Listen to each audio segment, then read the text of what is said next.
Ghouls and Skeletations, my new ghoul friends. I'm Niomi Dylan Sass, resident podcaster here at UIC Radio, and I'm taking you along with me to visit something grave today. This is where hauntings feel like hellos. Welcome to season 2 of a podcast for everything in the horror genre, from movies to mythologies and mysteries. This is She's in the Crypt. Along with us on this week's frightful journey, a platinum member, frequent flyer of Purgatory Airlines, one of your favorite ghouls' favorite ghoul, a photographer straight from the crypt, Marissa Burke. We're going to celebrate St. Patrick's Day a week early with 2 monsters that have made this green holiday a lot more red with blood from their victims. We're going to dissect the 1986 Irish fantasy horror flick, Rawhead Rex, directed by George Pavlo and written by Clive Barker. After that, we'll dig into my favorite absurd cult horror movie from the year 1993, Leprechaun, which was directed and written by Mark Jones, also starring Jennifer Aniston. There will be a trigger warning at the beginning of each of my episodes, just in case today's dark discussion isn't your preferred potion.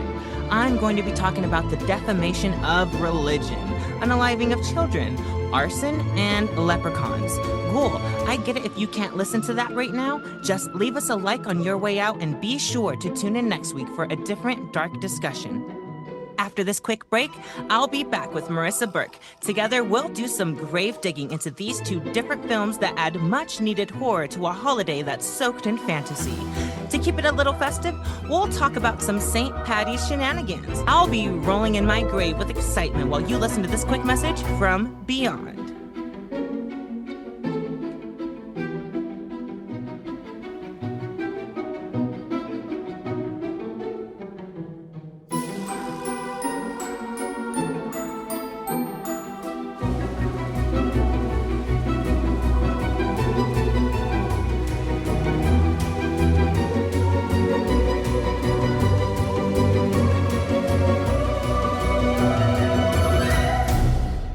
This one is used for substitutionary locomotion, whatever the hell that means.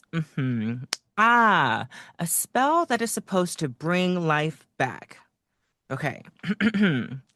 Traguna, Macoitus, Tekurum, Satisti. Wait, let me wipe the dust off the page. Oh, that makes more sense. It's a spell that brings inanimate objects to life.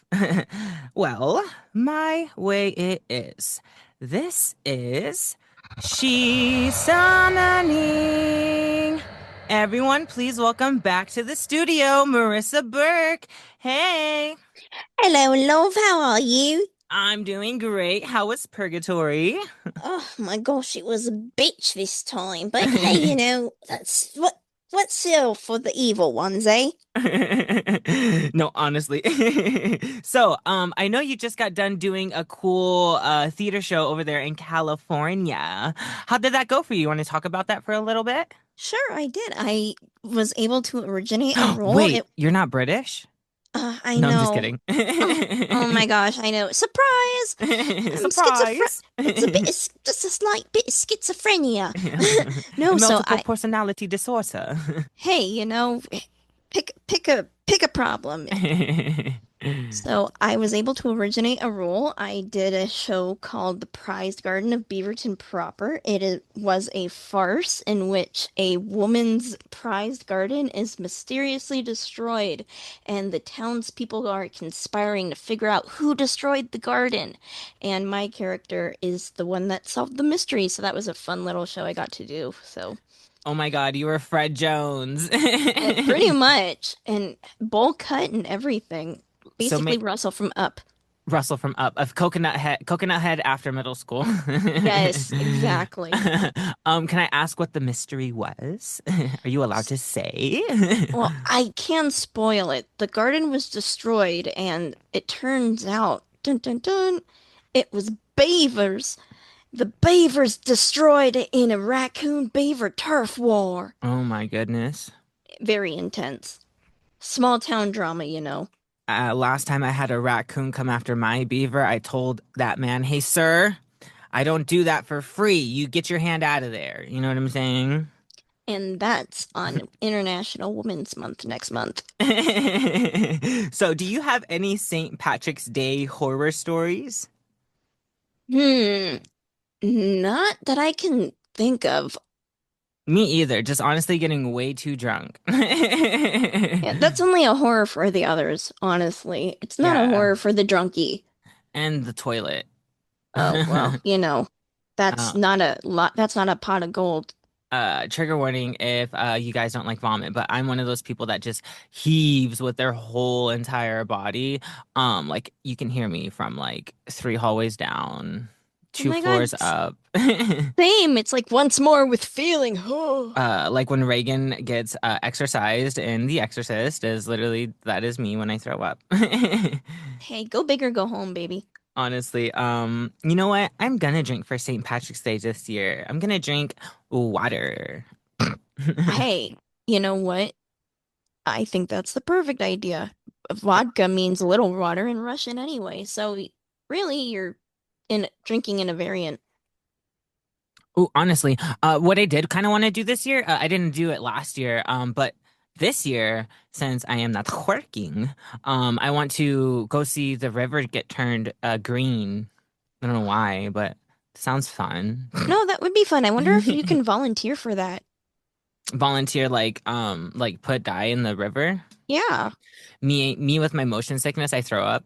Hey, if you manage to throw up green, could you imagine? They call It you would back be every green. year. You know what? I would just make sure to have like green slushies, green like sour punch straws all beforehand to make sure it's really green. See, Naomi, and Some Nickelodeon slime. that's why you're a planner. That's why you just go so much harder than everyone else. All right. Now, it's okay if you don't know the answer to this question because I really don't. So this is a for real question because I have no clue. Why Okay. do we celebrate St. Patrick's Day? I thought it was to commemorate when St. Patrick allegedly drove all the snakes out of Ireland, and I believe that that's actually in reference to St. Patrick driving the pagans out of Ireland, but I don't know for sure. Mm, you know what? So was that a win for the pagans? No? I mean, maybe if Oh. they got to go somewhere warm. True, true, true. So that's cool. Yeah, I never knew why. I just knew that there was like little tiny leprechauns, shamrock shakes at McDonald's, and four-leaf clovers everywhere. Yeah, I don't know the lore of the leprechauns and all that, honestly. I'm a bad Irish gal. No worries. Oh, are you Irish? I am, Burke, that whole thing. It's Irish. Really? Burke? The Burnham Yeah, Burke? No, I'm just kidding. Burke Burnham. Um, yeah, the not I mean, I think I told you once before, there's my favorite cemetery, but there's like a lot of graves with like the last name Burke on it. I'm like, oh You're like, I know where to put her. nah. Just toss her in there. Save a few thousand. All right, are you ready to get into the next segment, Marissa? Let's do it. Okay, this is Dark Discussions. Shh. So, our first movie is going to transport us back to the 80s in Ireland from the movie adaptation of Clive Barker's legendary short horror story, Rawhead Rex, first appearing in the third volume of his horror series, Books of Blood. In Harker's writings, Rawhead Rex is a 9 foot tall, barbaric walking phallus with primal viral power. Now, to those who don't know what a phallus is, because I did not, it's basically a penis. So it is a monster penis, literally. So, this creature had the hots for devouring children and women. The ladies who weren't lucky enough to be killed by RR were sometimes impregnated by the monster, which is weird because this enthralling behemoth is only scared of two things: pregnant women, and the menstrual cycle. He is actually the living personification of any male with a high sex drive and no respect for women's bodies. The only thing that can stop this powerful creature is a stone that acts as a symbol of a pregnant woman. This stone weakens RR, and the town bands together to jump the monster, putting him back into a grave he'd no longer be able to climb out of. Before we get into the movie version of this, Marissa, how do you think the role of being a woman plays into this? Well, I think that the monster is just kind of intrigued by women because they can carry life. And I think that's why the end ends the way that it does. Not to jump ahead in our discussion, but that's my thinking. Right. For me, I think it's crazy. Not crazy. I think it's funny. Because like same. I'm kind of like scared of periods a little bit. Like once I get my first one, I don't know what I'm gonna do.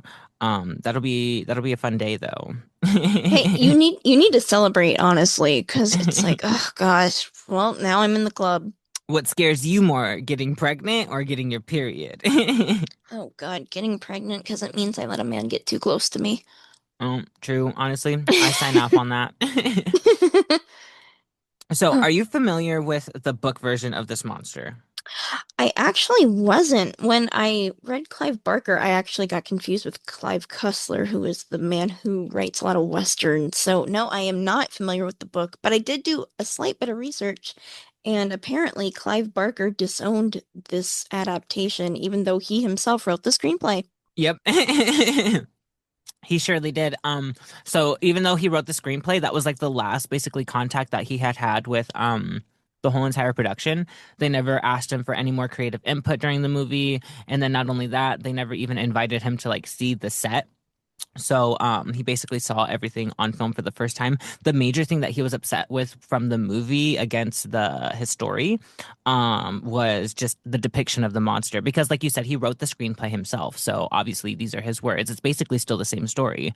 There's a couple tweaks and differences, but yeah, he was mad at how the monster looked like. And I mean, honestly, valid. Yeah, he was janky. Even if he was a freaky monster overall with what he did, it was like, he's not, that's not it. Honestly. And then I originally was mistaking Clive Barker for Clive Collins, who played Dr. Frankenstein in the Oh, original Frankenstein. I was like, oh, dang, he wrote some stuff. it was a bad um, day for Clives. no, seriously. So, give me 1 second. Oh God, of course I dropped everything. No worries. I love that for me. So unprofessional. Honestly. So in the book, we see that he likes to go on a killing spree to regain his power and seek vengeance. But the only thing that is his weakness, this is this dude's kryptonite. His kryptonite is the symbol of a pregnant woman. So this is this like stone. In the story, it's kind of circle. And in the movie, we'll talk about that later, but it's a whole entire different kind of thing. But yeah, in the story, it's just this giant circle stone that like holds the power of the women, which is kind of really cool that like this powerful woman object is the one thing that can send this monstrous penis back into the depths to which it came and just make it stop seeking havoc on women, which is like a really strong metaphor for like sexual deviance, which is why this monster, a Rawhead Rex, is kind of like a walking personification of like I don't want to say like a rapist, but like yeah, a predator basically, just like a sexual predator. Even though like the kills and stuff aren't sexually done, everything in a way is sexually motivated based on gender, not necessarily like erotic function, you know? Another thing too in the book, which is like crazy, there's a part where the monster, there's this priest, and we'll get it. They keep this true in the movie, but in the book, there's this priest that is basically like enthralled with this penis and wants everything to do with it, and is down to be its little minion and stuff. So the way that the penis baptizes the priest is literally by like pissing on him. And in the book, it's a lot more graphic. He drinks the piss as like a way to like really show his love and devotion for his new daddy Stinky. senpai. No, literally, I was like, what the heck? What is going on here up in this day? It's almost like there's a pro-life element to it because he doesn't kill the pregnant women. He doesn't like he is Ooh, like you're so repulsed. right. I never even thought of that. Go on, sorry. No, you're good. And because the rock in the film, as opposed to the story, is so phallic, I think that has an element to it. Then you have the priest who took a vow of celibacy, Mm-hmm, mm-hmm. who's like almost not forcing himself on the monster, but in a way, it's like it's very sexually charged, Oh, definitely. also He wanted everything to abstinent. do with it. Yeah, I thought that was really interesting. Honestly, yeah. I want to. I only saw like the story on YouTube from a couple of different people, but I want to get my hands on some of these books because they look effing crazy. So I am excited to ask for those for my birthday. I'm gonna go to each person and be like, "You, I want volume one. You, can you get me volume two? You, can you get me volume three?" Oh, you think people like you enough to get you presents? They really don't. You should have seen what I got for Christmas. Oh, All right. So the movie mostly follows the same arc as the story. Mr. Barker actually wrote the screenplay for the movie, just like you had said, so it should feel similar to what we were just talking about. It follows the American author Howard Hollenbeck, who traveled to Ireland with his family to get some inspiration for a book he's writing. While there, a farmer accidentally releases an ancient, monstrous creature known as Rawhead Rex. The empowered entity is seeking vengeance on the town that buried him. It brutally attacks the people of the town, the people of the church, and the people of the Hollenbeck family. After the monster kills one of the Hollenbeck's children, it makes Howard take matters into his own hands. After trying to figure out how to stop or kill this creature, he realizes that it has religious roots tied to it. Rawhead Rex was once worshipped as a fertility demon, and a sacred stone relic connected to an ancient female deity may be the only thing that can stop this demon from annihilating the whole town. Oops, I forgot to mention somewhere in the middle of the movie, Rawhead Rex also gave a priest a golden shower in this one, so they kept that the same, but only this was his way of baptizing him. He did not drink the pee, but now the priest is there to do his bidding. During the final battle, there are townsfolk and cops outside the building where Rawhead Rex is. However, the pissed on priest pours gasoline from a distance, which creates a puddle underneath of the cop cars. The priest lit the fuel on fire, causing the cars to explode and all of the surrounding people to burn. After Howard has a showdown with the fatherly accomplice, he finds the stone that is supposed to stop RR. Howard tries to use the stone on the monster, but is unsuccessful and drops it. His wife appears while Howard is trying to fight off the 9-foot tall demon. She picks up the stone and activates its power. I guess it needed a woman's touch. After the relic unleashes 80s CGI all over the monster, it defeats Rawhead Rex. I don't know if I just have a dark sense of humor, but I found lots of this movie funny. Marissa, did you come across any laughable scenes? I came across a few, and I will say this movie was a little more depressing than I'd anticipated, but when the son dies and the dad is like looking at the car and the face of anguish he makes as he makes no effort to move towards the Oh, car, I that know, right? that amused me. Then it amused me when they're all at the police station and they're clearly so unbothered by him being dead. And then when he's manhandling the priest, trying to be like, wow, what is all this? That was just very amusing to me because it's like, whoa, that was toward the beginning of the movie, and that kind of came out of left field. I know. I think one of the funniest things to me is I kept having the priest cuss, and I can cuss if I quote somebody. So this is a quote at the end of the movie when the dude comes in to like confront the priest. The priest is literally saying this inside of the house of the Lord. What the fuck do you want? Get the fuck out of here! What the fuck? Get the fuck out of here! So that like anytime the priest was cursing, I was like, you know what? I'm here for it. The kinky little priest. Yeah, exactly. If you don't sin, what did Jesus die for? Exactly. So how close do you think the movie kept to the story that I just said above? You actually just mentioned something about the death of the child, the kid, the boy. So in the story, this is one of the things that they did do a little bit different. So in the story, it was a much more graphic scene, and it's a graphic novel if I'm not mistaken. But it's a much more graphic scene in the story. He actually like rips the kid's head off while the dad is still watching, and then like starts eating him in front of the Ugh. dad. So that's why people who may have been like fans of the story, this was one of the other things that I think this is another thing that Mr. Barker himself was a little upset about the movie, because that was like that was one of the gory, abstract things that made his novel so enthralling to read, and such like kept people were like, ooh, what's going on? Oh, I got to keep finding out, flipping the page, going to the next one, going to the next one. So when he saw that, the only thing that they did in this movie was like we saw the dude's expression, him not doing a single thing, and and then it cuts to the car just with blood all over, a newspaper on the floor, and then the kid's shoe on the floor, signifying, yeah, that the kid died. That reminded me of it, even though it had not come out yet at that point. Oh, really? The shoe on the floor reminded me of Georgie's death in the original miniseries. I bet you that was just Hollywood's tasteful way of not trying to like show kids dying on camera. Dead child. Yeah. Yeah, I don't know when that came into like popularization. I know when it went out of popularization, and then now it's starting to be like normalized again inside of cinema and film and stuff. Like with Terrifier 3, they had a whole scene where he was Santa Claus, Art the Clown was Santa Claus, and it blew up a whole mall full of children. Anyways, off track. So, would this movie be scarier with today's special effects and practical makeup? I Oh, sorry, go for it. No, go on. I don't know about scarier, only because I feel like the use of CGI is so overdone. I feel like keeping it more grounded with practical effects would be better. Hmm. Because especially today, few movies use practical effects, but the ones Right, that do tend to do it pretty well. So right. if they did do practical effects in today's style, I don't think the movie would suffer for it.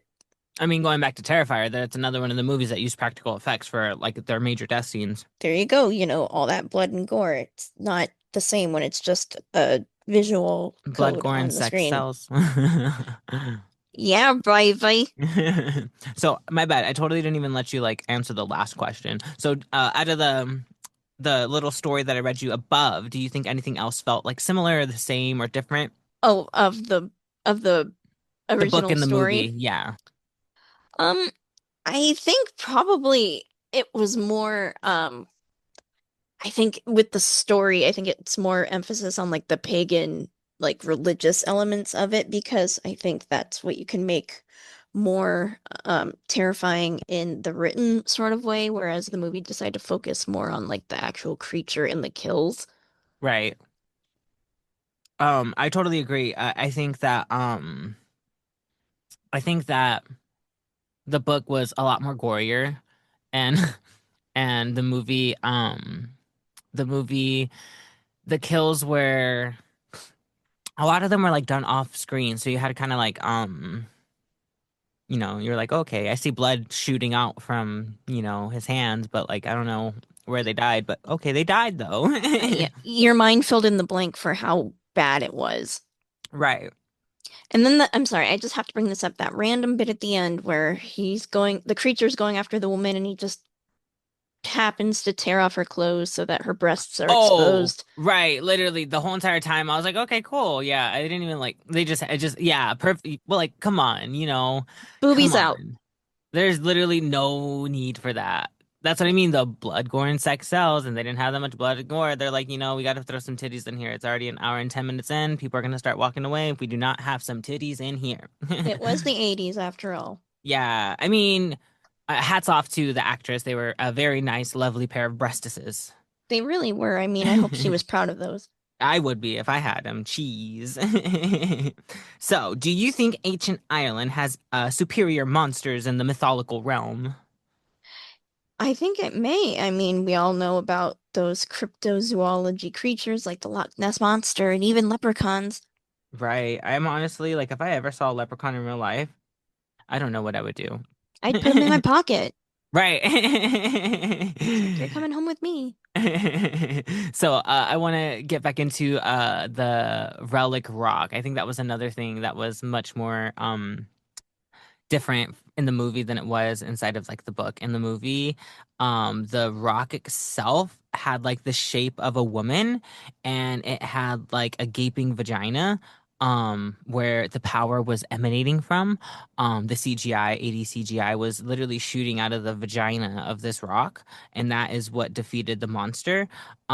It's honestly kind of cool, but like when I said gaping vagina, I am I am quoting the movie again because they're literally that's what they said in the movie, and that's all I could describe it as is this rock that has that. Well, yes. Yeah, it was very much a symbol of life and fertility. And I think it could have used more of like the wife was randomly there. Like I don't know how the wife just randomly popped up and was like, "Yeah, let me pick up this rock." Yeah, she Um, was annoying through the whole movie, and then she saves the day at the end. literally. But it was pretty cool. With their CGI, it was cool. I did like their little their symbolism of like the deity, angel person, taking over, not taking over, but kind of like engulfing the Using the wife. power. Yeah. Yeah, it was a nice visual. Yeah, not all the CGI was terrible that they managed to do in the 80s. So there you go. They probably spent more of the money on that part than the other parts. Absolutely. We know it wasn't on acting coaches. Huh. So, is there any kill in the movie you found particularly interesting? I'm gonna go and say the priest basically killing himself on the creature's teeth. Mm-hmm. Uh, He loved that. He he loved it did. too. He was Yeah, he literally was like, like I've smiling. never seen someone so horny in my life than that dude getting killed by the frickin' dude. The creature. Yeah. It's like the warmth of the blood just made it that much hotter for him. I was just like, okay, dude. Yeah, he was feeling it. Like, and he was I don't I wish I meet somebody with that much devotion to me one day. You know what I'm saying? Yeah, me too. Keep him at a distance though, because that could get scary. For real. A little leash, if you will. So, what are you rating this movie in the eyes of 2026? I'm gonna give it a solid B minus. I mean, I was pleasantly surprised. The acting wasn't great, but it wasn't awful, and the only reason it wasn't great for me was because the reaction of like the son's death was just too muted for me. But otherwise, I thought this was pretty solid. I was pleasantly surprised. So Right. B minus, It could C have been a plus. B plus if they it could have been a B plus if they Took that woman's clothes off earlier. that and if they showed the kill on screen of the kid. Yes, very true. For me, I will also I'm gonna give it like a 6.5 out of 10. What is that? Okay. That's like a C plus? Yeah, that's like a C plus. For me, it was the beginning was very slow. That's the only reason why. Other than like the demon coming out, but I hate just exposition. Once like most of the fun parts in the movie literally happen in like the last 40 minutes. So like the first 40 minutes felt like a lot of unnecessary slow exposition, which kind of makes sense because this is like not that long of a story inside of his novels, inside of his volumes. So I feel like they were making a lot of like visualizations inside of the church with like the stained glass windows and stuff and the spooky red eyes coming through and glowing through the stained glass window. They're trying to do a lot of stuff with that to like soak up time so then it can fill up the space of being a movie. That's a good point. They spent a lot of time on visuals because there wasn't enough meat there. Hmm. So, Like that felt like an easy script to learn. yeah, that makes sense that they would, that's why they expanded like the family story, especially because it's like that whole thing of them in the hotel. We didn't need any of that. Yeah, no, for real. Or the titties out. Well, I needed that, but Okay, so we are going to take a little break, you guys, and we're gonna switch over into the other Zoom session, okay? Alrighty, we are back. So, speaking of demons that have a hunger for seeking vengeance, we'll get into the next movie from 1993, Leprechaun, starring Jennifer Aniston and a bunch of other people. It begins with old man Daniel O'Grady coming home to his wife, all balled out, telling her that they are now rich because he made a leprechaun give him his pot of gold. The leprechaun didn't want to give up that easily and followed him to his house. The leprechaun ended up killing O'Grady's wife, but before it could kill O'Grady, the old man locked him in a crate with the four-leaf clover, its only weakness. O'Grady had a stroke right after. 10 years later, the house gets bought off the market by Tori's dad. He and his daughter arrive, and the house is the definition of a fixer-upper. Not to worry, though. The dad did hire a small-time company to help them. Three guys that paint. There is one hot guy, Nathan, one dumb guy, Ozzy, and his kid brother. As Nathan and Tori start to get well acquainted, Ozzy goes down to the basement. He gets tricked into letting the leprechaun out of the box, and all the leprechaun wants to do is get his pot of gold. Ozzy escapes because the leprechaun is too weak without his gold. Later, outside, Ozzy and his little brother see a rainbow. They go to check it out because Ozzy might think it has something to do with the leprechaun they just saw. Okay, before we get into the rest of the movie, I have some questions. Would you rather, would you fall for the random voice bit? Like hearing some voice, like you're like, oh, like, you know. well, first let me just say that Alex is Nathan's brother, not Ozzy's. Ozzy's just their friend. Oh, really? Yeah. Oh, that's crazy. I never knew that. I never knew that. How'd they do that? I don't know, but sorry, repeat your question. Would you fall for the random voice bit? I might. I mean, if the voice was convincing enough, like that's what I fear about these like AI scam calls now. I'm always afraid that it's gonna be like one of my loved ones' voices, and I'm gonna be like, oh my God, I have to go help them, and then it's you That's why got I just don't pick scammed. up the phone. That's so valid. I just let it all go to voicemail.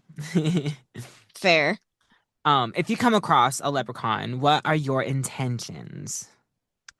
To wish it a good day and not look it in the eye and move along and hope that I don't attract its ire.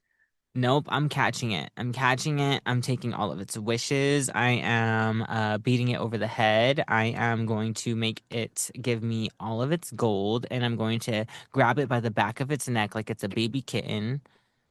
Well, good luck to you there. I'm not helping you when all the leprechauns have you tied up like you're Gulliver with the Lilliputians. Nope. Mm-mm. That sounds like a good night. Hey, that's after a few rounds of Guinness. So, if someone is following your personal rainbow, what's at the end of it? An unlimited supply of hard drives for my photography data. Oh, Ooh, that would be good. What's at the end of my rainbow is cake. And not just any cake, but my cake. and I've seen your cake and it is mighty fine. Well, thank you, thank you, thank you. All right, so to get to the rest of the movie, Ozzy and the kid find the gold hidden in an old truck at the end of the rainbow. The little kid thinks to hide all the gold, but keep one piece to get its value checked out. Ozzy accidentally swallows one of the coins, trying to bite it to see if it was real gold or not. The leprechaun is mischievously up to no good and barely scratches the leg of Tori and bites a gash into the hand of their dad. So they all go to town to get the dad's wound taken care of, and the boys get the coin. The boys get the coin checked out. The leprechaun follows them on a tiny tricycle. They leave the coin at the pawn shop so it can be evaluated, and the leprechaun sneaks in. When the boys leave, the creature attacks the pawn shop dude, killing him, and his death is by a pogo stick.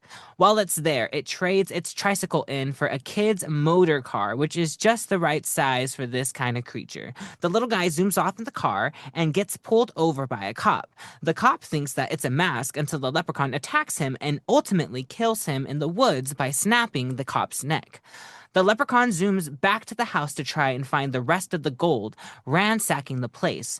Tori, Nathan, and the boys head back to the house. I think we can stop here real quick. So, when you were watching this, did you think this movie was funny? I did. I mean, some of these lines were hilarious. Like, I think when Alex is talking to Ozzy and he says, like, yeah, after I kill you. And I was just like, what the heck? That's so funny. Like, it's just so random out of this little kid. I know. So like, when they were at the truck and they were talking about like what they wanted to do with the gold and stuff, Ozzy, what is the kid's name? I don't know the kid's name. Alex? Alex. Alex was telling Ozzy, he was all like, we can get you that operation so we can fix your brain. And he's like, what's wrong with my brain? He's like, so people won't make fun of you all the time. And he's like, people make fun of me? No, Oh, that not made in. me sad. He was like, not in front of you, just only behind your back. I was like, oh. I also liked after the leprechaun bit like Tori on the leg, and she was like, "I thought he was rubbing. It was I thought it was Nathan rubbing my leg, and then and he was like, you didn't mind I was rubbing your leg, and she's like, that's not the point. This was Jennifer Aniston's first role in a movie ever. We could And tell. she ate. We No, could she. tell because her hair didn't have the upkeep as one would with millions of dollars. You know what I'm saying? That's fair. I Her mean, hair her hair looked like she was using herbal essences. her character was giving me very early Friends Rachel Green vibes just from the snobbiness, but Yeah, this is what she did before she got married. right, exactly. This is what she did instead of going to college.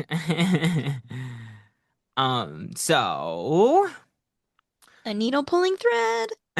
what are some other funny parts so far that you've saw? Like for me, him riding the little tiny tricycle and then driving in the car, like and the cop pulling him over, like come on. Oh, I know. I love him on the tricycle. That honestly reminded me of Saw, and it made me think, oh, is that where Saw maybe got inspired? Because this little thing on the tricycle, it's like, what the heck? Right, That it was was just it was much funnier with the leprechaun though. right. Such a visual. Like He's like a knockoff Chucky. he is, and he's fun. Like he's funny like Chucky too, which is Yeah, he does have those one-liners. So, what unconventional item from a pawn shop would be a good use of a murder weapon for a leprechaun or against a leprechaun? I'm gonna take my Charizard card and use it as a ninja star, and I'm going to decapitate that SOB. So, yeah, so it's gonna be in one of those like cool cases. hmm If I was in a pawn shop, I would definitely grab like the sturdiest chain, and put that in my pocket first, and then That's what pawn shops are full of chains. and then I'll get a guitar and then just smash it over its head. But if I wanted to give a weapon to a leprechaun from a pawn shop, what would be like a good size for a leprechaun? I would probably get him like some drumsticks, and they would be just like regular sticks. Knitting needles. Knowing Like, him, he would probably just grab them and then stab me with them. well, you said you were picking the weapon for him to use, so I True, I thought it was. guess, right? I mean, we have to make it fair. I guess it could be quick if he got it straight in the eye into the brain. It could be quick. Or up the nose, Oh, that sounds like it hurts. a la Egyptians. All right, so the gang got back to the house and sees that it is ransacked to high heavens. Food is all over the floor, but all the shoes in the house are clean on the table. They hear something outside, so brave Nathan goes and checks on it, but gets his leg caught in a bear trap set by the leprechaun. The gang hears the commotion and goes to help Nathan, and they all jump the leprechaun, slowing him down enough for Nathan to shoot him. Of course, the bullet doesn't keep him down for long. They all try to escape by truck, but the leprechaun was found under the hood tampering with the engine. They lock themselves in the truck. The leprechaun goes into the barn and gets the tiny car that he ended up souping up with a weapon and T-bones the truck, flipping it over. That was just straight camp. They run back into the house where they call the cops for help. The cop that the sheriff dispatched to go check out the call was the poor deputy who got killed in the forest earlier. The leprechaun uses his power to mimic the voice of the cop to confirm that he would call for backup if he needed any. The boys confess they were hiding gold, so Tori takes the shotgun and heads outside to give it to the little creature. The gold back to the little creature, not the shotgun. He starts to count it and realizes one gold piece is missing. So the terrorizing won't stop until he's got all of his gold. Now that he does have some of his precious pieces back, his powers are much stronger, so he's tormenting them all throughout the house. He plays peekaboo in the cabinets where Nathan ends up getting his pee-pee pinched by the leprechaun. Tori goes to the retirement home where O'Grady has been living ever since he had the stroke 10 years ago to ask how to stop it. And it's a four-leaf clover. It's its only weakness. She gets back to the house and the leprechaun is about to kill Ozzy because he confessed the last coin was inside his stomach. Luckily, she found a four-leaf clover in the patch nearby. The kid ended up taking it to go help Ozzy while Tori was helping Nathan. He balled up the clover with the gum and used it as ammo in his slingshot and shot the leprechaun right in the mouth. It starts making the leprechaun disintegrate and melt from the inside out. Nathan shoots it into the well outside of the house, fills it up with gasoline, and sets it on fire. They all survived the night. Barely, except for, the other people who died. So, what were some other funny parts to you in this movie? Well, everything with Ozzy and Alex just kind of made me both laugh and be sad. And then the parts where where the leprechaun is trying to get the gold coin out of Ozzy. It's like, you could just wait a couple days. Huh, if you're patient. Yeah, but And knowing I guess Ozzy, he probably has like a fast immune system. Wait till the morning. yeah, exactly. Give him some magnesium citrate and let her rip. So I don't know if this is where this quote came from, was from this movie, but it was I'm sure this is where like the people in my family got it from. But it has definitely like made it into like my vocabulary. It is no shit Sherlock. Oh yeah. That's what Alex tells Ozzy when they get home. Ozzy's like, I think someone was in here. And then another funny part was when Nathan was trying to go outside to go like be all macho. He just turns around and then all three of them are just like behind him. They're like, oh, we were like really scared. When they're trying to beat the leprechaun up, that was kind of funny. No, It's literally, like, they're literally jumping him. They all. That's how I don't know how like people like monsters like the leprechaun and Chucky, how some people are like terrified of them because it's like literally you just have kind of like kick them. yeah, you just have to move them around. But then again, we know how the gnomes are in Sims 4, so I guess I get it from that standpoint. True. And the leprechaun dude does have magic. Hmm. Another thing that I liked about this movie is like they always uh had the camera POV from like the leprechaun, so they just kind of like had the camera on the floor. Hmm. I wonder if they put it like on a dog or something, because it was like jiggling, like it kind of looked like it was. Made me think of E.T. a little bit. Right. Another thing too was her cell phone.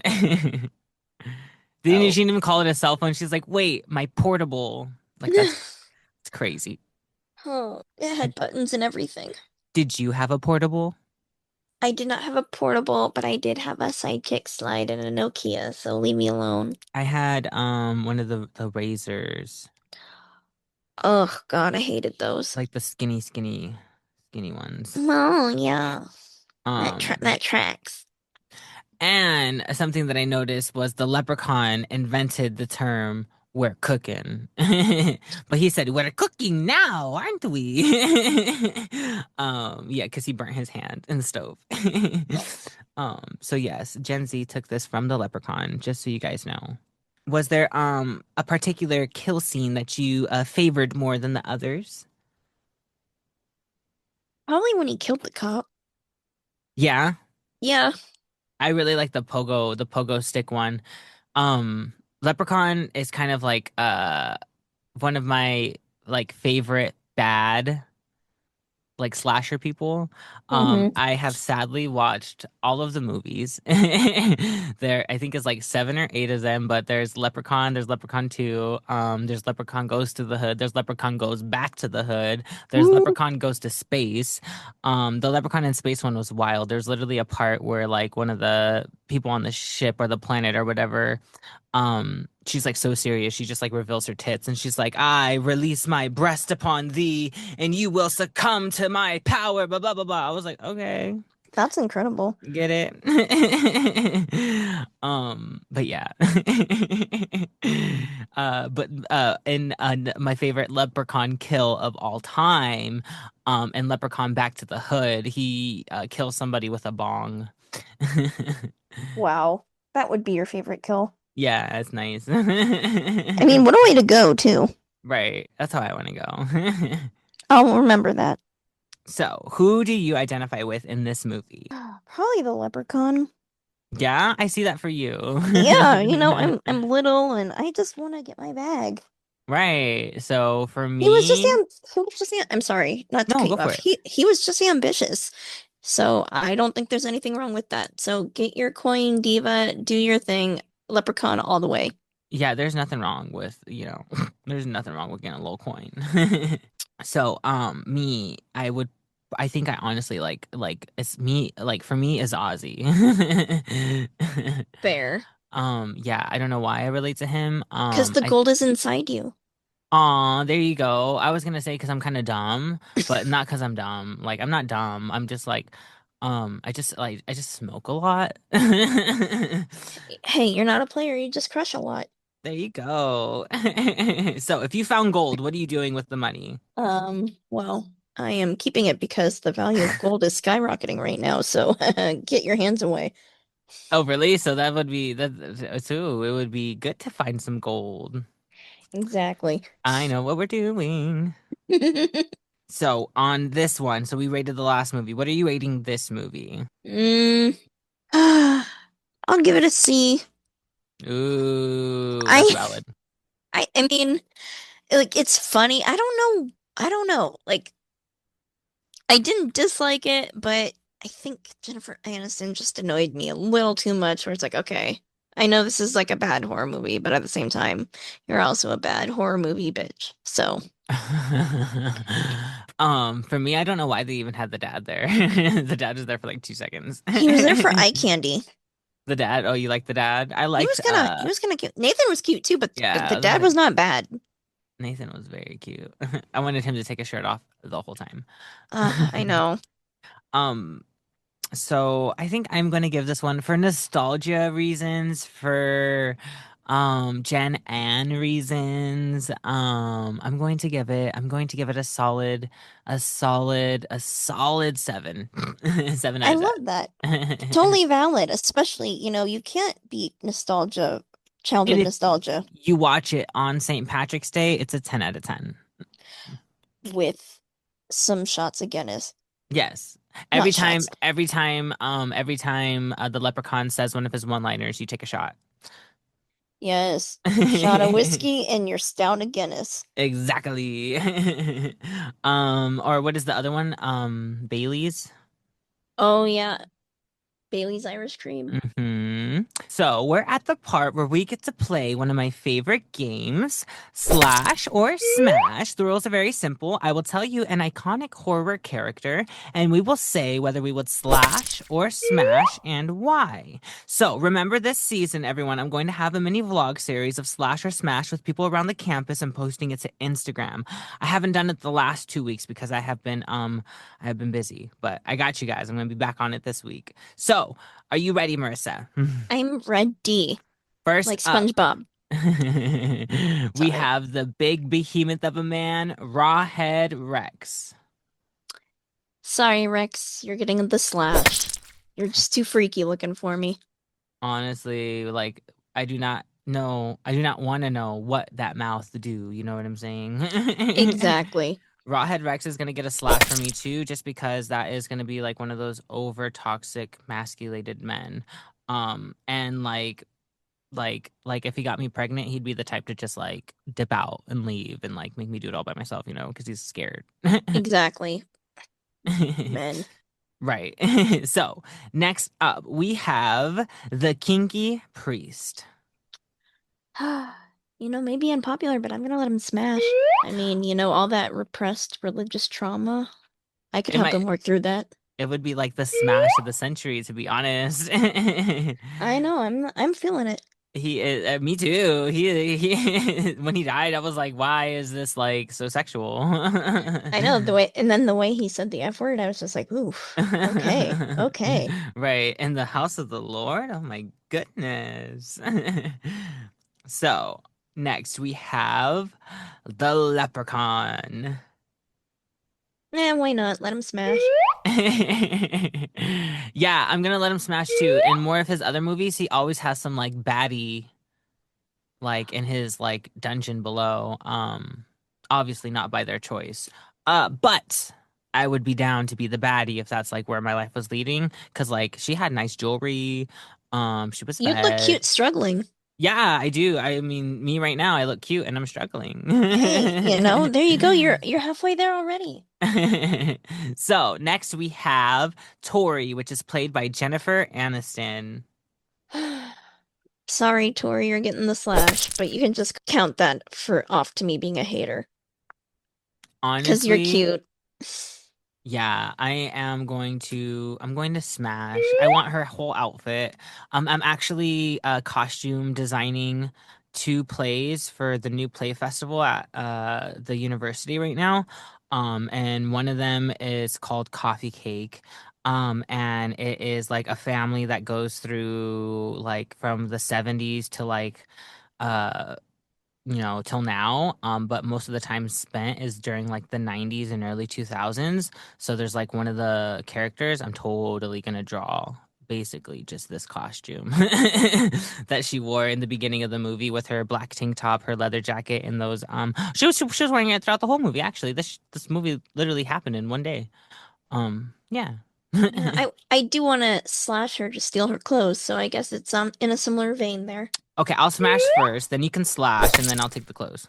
Perfect. All right, so last up on the dossier, we're gonna have Nathan, and he is played by Ken Olant. Oh, come on, we're both smashing Nathan, let's be real. Yeah, Those arms, come on. he's hunk. He is hunk. He's one of those guys that he should have been in like short shorts and a crop top too. Yes. Oh my God, the slutty 80s And this man would have been uniform. 11 out of 10. Oh gosh, now we need another Leprechaun movie. Like there was we do not need another leprechaun. They can let this one die in the crypt. Yeah, he's hot. I sign off. So everyone, that was Slash or Smash. Again, remember, go follow my Instagram at She's in the Crypt, and you can go see me bugging people around campus, asking them whether they would slash or smash. So we have almost dug a hole big enough to fit this topic into. But before we go, this is part of the show where we answer chilling inquiries from our crypt keepers. So today's question is, to the crypt keeping queen. Last night was something crazy. So I'm sitting there, hot sauce on my titties. I'm just kidding. I've been on a soul-searching journey to find myself. I've been backpacking across Europe for a few months, and now I'm kind of stuck in Ireland. When I stopped at a bar a few weeks ago, there were some other tourists who told me about some Stonehenge that is rumored to have this mythical powers to grant any wish. Everyone was joking around how it's a silly rumor and nothing more, but all I kept thinking about was, what if it was true? I could wish to become the person I always dreamed of being. They kept saying if anyone did go, they'd be lucky to survive the trip because anyone who has gone on that side of the lake has never been seen again. I'm sure they were trying to spook each other out. However, on my way back to my room, some mysterious man came up to me telling me how he overheard the conversation earlier and said there was a boat that could get me across safely. All I had to do was pay. All right, bet. Once I got to the location, the captain escorted me on. Super chill dude, by the way. We were about halfway there when something bumped into the side of the boat.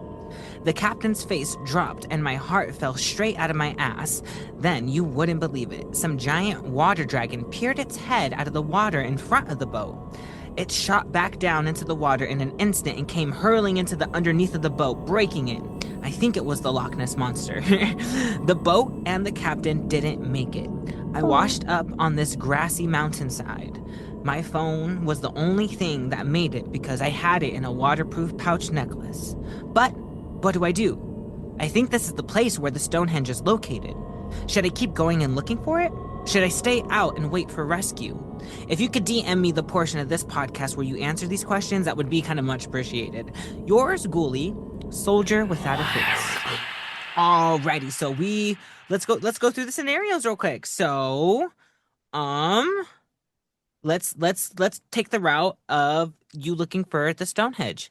Like, yes, why look for it? But remember, back at the bar, people were saying that it's very dangerous. So you don't know what other like creatures and things could be waiting for you in this grassy plains to get to the Stonehenge. Obviously, this Loch Ness Monster must have been some sort of creature protector of it. So if you got through round one, I don't know if you want to know what round two is, or maybe there was no round two and that was the whole round. And maybe you being the survivor of the boat crash means you are the worthy one for the wish. What do you think, Marissa? Well, hey, I think you go for it because even if you don't make it out, you become one of three with the boat and the captain, and it's hey, at least you're now part of the mystery, so you might as well go for it. I mean, what do you have to lose except your life? Honestly, you can just, I mean, if you're a ghost, there's all those other ghosts that tried to go off before too. And then, but like, how would you even get back? You don't even have a boat, bro. So let's say you stay and wait for rescue. I don't really know if that's a viable option either, just because of the things that the people said at the bar. Nobody is stupid enough to make the journey that you just did. Excuse me. But yeah, I don't think no one's gonna end up coming across that island unless like it's another person that also shipwrecked somewhere. But that could be fun for you if you just waited for another person and then you can have like a second party journey. And both you guys can journey to this relic of Stonehenge. Do you think there's any faith in holding out and being rescued, Marissa? You know what? I think there's always faith. And even if you don't get rescued, and if another person happens to show up and then you're both stranded, at least you have someone hanging there with you, and maybe the two of you and the monster can form some sort of polycule. Dude, a polykill with a monster? That's on my 2026 bingo card, to be honest. Ooh, manifest queen. No, I'm just kidding. I am the Aw. monster. Dun dun dun. So like I do think like okay, so on all seriousness, I don't think you should wait to be rescued. You should just go look for the Stonehenge and then you might just have to change your wish.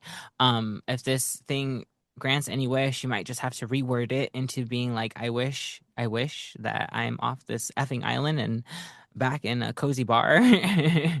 And that's your best bet there. I will definitely DM you this. Alrighty, so I'd like to thank my guest, Marissa Burke, for stopping by today. After your fifth visit to the crypt, you will receive a coffin freshener. So, Woohoo! Macabre Marissa, do you have anything to plug, like an Instagram or another upcoming show? Nothing concrete. Just, take care of your mental health, people. These are tough times we're living in, so let No, go and let seriously. God. Like, no, at this point, Exactly. Jesus, take the wheel. WWJD. All right. So thank you so much again for coming on the Thank you for show. having me. Of course. Also, y'all, for real, go to my Instagram at She's in the Crypt so you can see the new mini vlog series Slash or Smash.